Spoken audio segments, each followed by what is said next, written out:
You'll hear 5 different people talking about a particular subject, and you will be given a list of items which relate to the recordings. Choose one item from the list which best matches what each speaker says. Use each item only once. There are some extra items which you don't need to use. You will hear the recordings twice. You now have 30 seconds to look at the questions.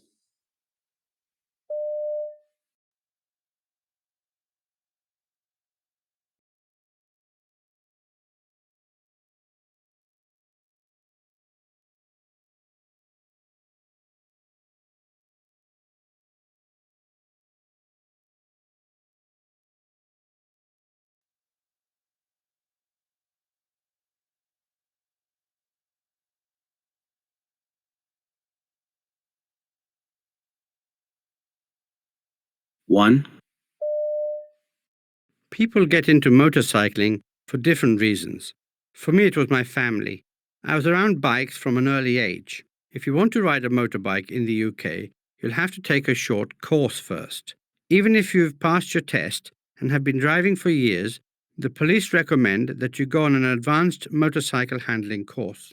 They are excellent and could save your life one day. A course shows you how to avoid accidents, how to drive on motorways, and how to drive safely at high speeds, plus loads of other things. 2, I suppose you don't get many mums in full biker leathers. I get a lot of thumbs up from other women drivers. It gives me plenty of street cred being a leather-clad woman on a big motorbike. I don't do it for the look though, it's more for the freedom. It's actually a very convenient way of travelling around the city. Riding a bike is a lot different to driving a car, which I prefer. When I'm on the bike, it's just me and the machine. I know it sounds a bit macho, but it's a great way to relieve stress and blow the cobwebs off at the end of the day. 3, Motorbike and sidecar racing isn't a very popular sport, but I love it. It's all about speed and balance. It's a lot harder racing when you've got a sidecar attached to your motorbike. There has to be a good understanding between both rider and passenger. My first partner was my mum, which caused the other riders to tease me a bit. Everybody knew her in the racing world because she was a real character and used to race bikes when she was younger. My mum bought me my first bike. We were a good team and enjoyed racing together. I don't know what our friends and families really thought. Probably, like most people, they saw it as dangerous, and the last thing a mother should be encouraging her son to do. 4, The image of a motorcyclist is iconic in society. It represents freedom and rebellion, and not just the freedom of the open road, but the biker is often seen to be on the edge of the law, free from moral constraints, and free from having to be respectable. It's the ultimate freedom, a fusion of man and machine, cutting through traffic, leaving everyone behind. The only trouble is that it happens to be quite dangerous. A motorbike is more than a vehicle to get you from A to B.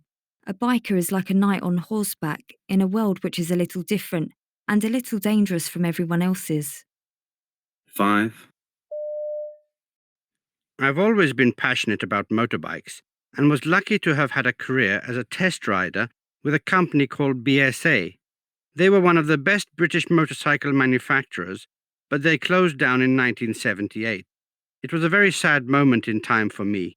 Their name BSA stood for British Small Arms, which is a strange name for a motorcycle manufacturer, but they made other things as well. When I joined BSA in Birmingham in 1955, British bikes were the best in the world. I'd answered a newspaper advertisement for a test rider and was thrilled when I got the job. I was only 18 and motorbike crazy as I'd been riding since the age of 11. Being a test rider was great because I got to take part in all sorts of motorbike riding, like speedway, races, hill climbing, and reliability trials. When the company closed down, I did some exhibition riding with my brother, and we called our show The Partners of Dare.